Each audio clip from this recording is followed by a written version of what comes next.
एक नए वीडियो में आप सभी का फिर से स्वागत है। ट्रिग्नोमेट्री का ये फॉर्मूला का कॉन्सेप्ट का प्रूविंग जो कहीं न कहीं परीक्षाओं में कभी टीचर पूछ लेते हैं, आज हम इसको सीखेंगे। फॉर्मूला हमारा है कास का फॉर्मूला, कास का कंपाउंड का फॉर्मूला। कास कंपाउंड फॉर्मूला क्या हम कहना चाह रहे हैं, जिसे हम लर्न किए हैं, कास ए प्लस बी क्या होता है, कास ए कास बी माइनस साइन ए साइन बी। तो आज इसको प्रूव कर देखेंगे कि फॉर्मूला आखिर आया कैसे। मैंने फॉर्मूला का स्ट्रक्चर बना लिया है कि आखिर हम किस बिहाफ पे करने जा रहे हैं, जिससे समय कम लगे, वीडियो कम समय में तैयार हो पाए, कम समय में बातें आप समझ पाए कि फॉर्मूला डिराइव कैसे हुआ, इसका प्रादुर्भाव कैसे हुआ, कैसे लोगों ने इसके बारे में थिंकिंग किया, बनाया। आइए मैं आपको समझाने प्रयास करता हूँ। इसके लिए आपको एक सर्कल बनाना पड़ेगा। इस सर्कल में आपको सभी एंगल्स की बात करनी होगी। जैसे कि हम जानते हैं 0 डिग्री होता है, ये 90 है, सामने 180 है, ये हमारा 270 फिर 360 भी हो जाएगा। कंप्लीट वन डाउट की बात हम यहाँ करने जा रहे हैं। यहाँ जो भी बाउंड्री पे पॉइंट दिए जाएंगे उसको कोऑर्डिनेट एक्सिस के माध्यम से रिप्रेजेंट किया जाएगा। कोऑर्डिनेट को रिप्रेजेंट करने के लिए पहले के लिए हम कास को हेल्प लेंगे और दूसरे के लिए हम साइन को लेंगे। साइड में चीजें समझ लीजिए, परीक्षा में आए तो परीक्षा खोपड़ी में छेद कर दीजिए, मैंने क्वेश्चन लगा दीजिए। कैसे करेंगे, देखिए पहला कोऑर्डिनेट चूंकि 0 एंगल का लाइन है इसलिए कास 0 लिखेंगे और साइन 0 लिखेंगे। हम जानते हैं कास 0 वैल्यू 1 होता है, साइन 0 वैल्यू 0 होता है। सेम अगर मैं यहाँ पे 90 डिग्री यहाँ पे जाऊं तो यहाँ पे कास 90 हो जाएगा और दूसरे में साइन होगा, क्योंकि पहले को एक्स वैल्यू को एक्स कोऑर्डिनेट को कास एंगल को ले रहे हैं। तो कास 0 0 होता, साइन 90 0 होता है, साइन 90 1 होता है। अब हम कुछ और बातें भी करना चाहते हैं, क्योंकि हमें फॉर्मूला डिराइव करना है a प्लस बी का। यहाँ पे चूंकि फॉर्मूला को बुक में जो लिखा तो मैंने वही सेम लिख दिया है, तो ए को थीटा लिख दिया है और बी को फाइव, मैंने कास थीटा प्लस फाइव। अब प्रूफ करके दिखाना है हमें cos theta cos five minus sine theta sine five. तो हम ये जाना, यहाँ मैंने डायग्राम ऐसा बनाया है तो थीटा वैल्यू वो 90 डिग्री से ज्यादा है। इस बिहार पे देखिए जब इसको रिप्रेजेंट करेंगे थीटा को, तो हमने दिखाया कि इसका लोकेशन 30 माने मोर देन 90 लेके मैंने स्ट्रक्चर बनाया है। तो 30 थीटा मतलब मोर देन 90 मैंने लिया है, तो ये लाइन 90 यहाँ थीटा वाला लाइन चला गया। अब क्योंकि थीटा एंगल कंटेन कर रहा है, जैसे 90 कंटेन कर रहा था तो कास 90 साइन 90 लिखा, ये 0 वाला लाइन था तो कास 0 साइन 0 लिखा था। सेम है ये लाइन, क्योंकि थीटा एंगल वाला है इसलिए इसका जो कोऑर्डिनेट होगा वो कास थीटा और साइन थीटा हो जाएगा। क्योंकि हम यहाँ दो एंगल कंपाउंड की बात कर रहे हैं, इसे थीटा के बाद में हम फाइव के आगे इंक्लूड करने की बात करेंगे।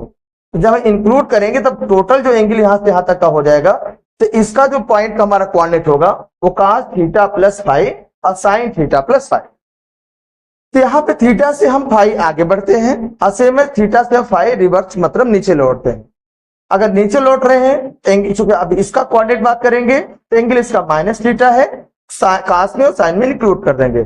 कास के लिए माइनस का कोई प्रभाव नहीं पड़ता है, इसलिए माइनस को हम स्किप कर दिए और साइन का माइनस बाहर आ जाता है। ये बेसिक स्ट्रक्चर था, बेसिक कॉन्सेप्ट जो आप जानते हो।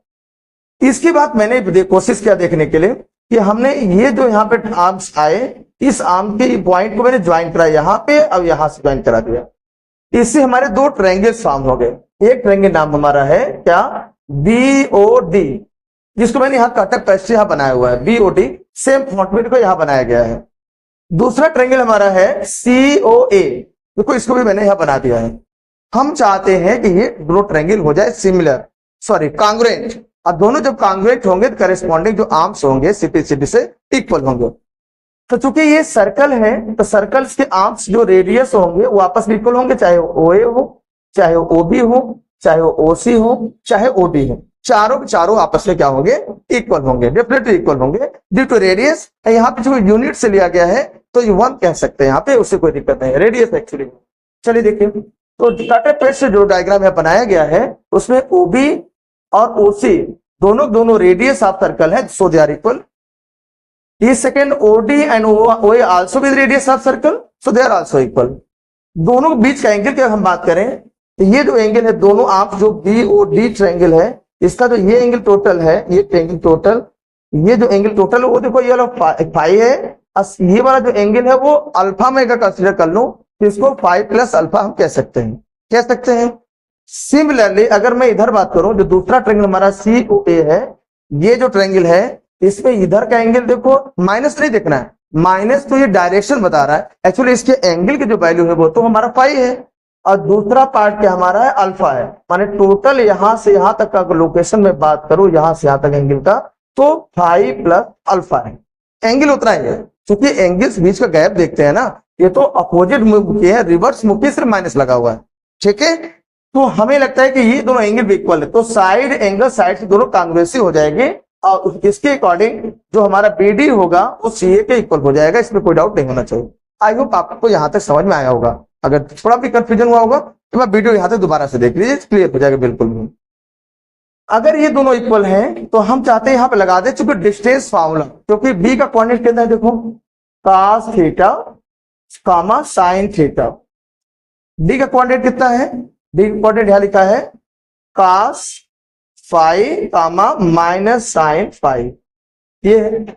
सी का कोऑर्डिनेट वहां लिखा है cos theta plus five comma sine theta plus five. उसके बाद अगर हम आगे बढ़े, इसका बात करें, इसका है 1,0। तो हम अगर हमें किसी लाइन के एंड पॉइंट के कोऑर्डिनेट अगर नोन है तो हम यहाँ पे डिस्टेंस फार्मूला पे जा सकते हैं, क्लास 10 का म्यूट कर देना। इससे होगा क्या, बीडी मतलब क्या हो जाएगा, बीडी क्या लगाएंगे, बीडी क्या फार्मूला था बताओ, रूट में x2 माइनस x1 का स्क्वायर, पढ़े थे हम लोग। तो इसमें बात करें तो x2 माइनस x1 मतलब क्या बनेगा, cos theta minus cos five, cos theta minus cos five का स्क्वायर। दूसरा sin theta minus sine five, तो मुझे लगता है प्लस हो जाएगा, sin थीटा माइनस होता है, आई माइनस माइनस प्लस हो जाएगा साइन फाइव आप whole square, x2 minus x1 square plus y2 minus y1 square. इधर आ जाओ, सिमिलरली इधर क्या आ जाए, क्या बनेगा यहाँ पे, x2 माइनस x1 स्क्वायर माने क्या, cos theta plus five minus 1 आप स्क्वायर प्लस, फिर y का डिफरेंस क्या हो जाएगा, sign theta plus five minus 0 आप स्क्वायर। हमें लगता है दोनों में रूट लगा हुआ है, स्क्वायरिंग बोथ साइड करके रूट को रिमूव करते हैं। क्या लिखे हम लोग यहाँ पे, squaring both sides, squaring both the sides. अगर हम दोनों साइड का स्क्वायर कर दें तो हमें क्या मिलेगा, रूट हट जाएगा, इसमें आइडेंटिटी लग जाएगा, a माइनस बी का स्क्वायर, बताओ क्या लिखे, cos square theta plus cos square five minus 2 cos theta cos five. हमने आइडेंटिटी लगाया a minus B whole square. Similarly यहां पर भी आइडेंटिटी लगेगा, रूट रिमूव हो गया ड्यू टू स्क्वायरिंग, क्या बनेगा, a प्लस बी का whole square, a square plus B square plus 2ab sine theta और साइन फाइव। आरएचएस में आ जाए, इधर वाले में भी यहां पे रूट रिमूव होगा, यहां देखो a माइनस बी का स्क्वायर लगे, क्या हो जाएगा, cos थीटा प्लस फाइव का स्क्वायर लगा दो प्लस 1 माइनस 2 cos, तो हो जाएगा यहाँ पे थीटा प्लस फाइव, ऐसा आगे बढ़े, प्लस यहां हो जाएगा, जीरो कोई मतलब नहीं है, sine square theta plus five. हम चाहते हैं, चूंकि आइडेंटिटी का फर्स्ट जो ट्रिग्नोमेट्री में होता है वो sine square plus cos square equal to 1 होता है फॉर सेम एंगल। हमें ये लगता है कि cos स्क्वायर ये sine square same angle theta पे बने हुए हैं, तो दोनों मिलकर वैल्यू 1 हो जाएगी। क्या मैं यहां लिख दूं जल्दी से, 1 हो जाएगा। सेम एज ये cos स्क्वायर फाइव ये साइन स्क्वायर फाइव दोनों मिलकर के 1 फिर से हो जाएंगे। और बचा क्या, ये दोनों बच गए हैं, इन दोनों से हम यहां चाहे तो 2 कॉमन ले सकते हैं। क्या कॉमन ले लें, 2 कॉमन ले लें, दोनों से 2 कॉमन ले लें, तो क्या बचेगा यहाँ पे, cos theta cos five minus sine theta sine five. समझ में आया, ड्यू टू साइन बाहर माइनस था इसलिए माइनस कॉमन किया, दोनों को कंबाइंड किया, 2 कॉमन लिया तो cos थीटा cos फाइव, और माइनस कॉमन लेने साइन चेंज होगा, साइन थीटा साइन फाइव। इधर में आ जाए, ये दोनों भी देखो सेम एंगल बिहाफ पे हैं, दोनों का एंगल थीटा प्लस फाइव है, cos square plus sine square है, तो इसकी वैल्यू भी आरएचएस में 1 हो जाएगी, और ये 1 पहले से भी है। अब बचा क्या, minus 2 cos theta plus five. हमें लगता है ये 1 1 मिलकर 2 हो जाएगा, तो 2 minus 2 cos theta cos five minus sine theta sine five equal to 112 minus 2 cos theta plus 5।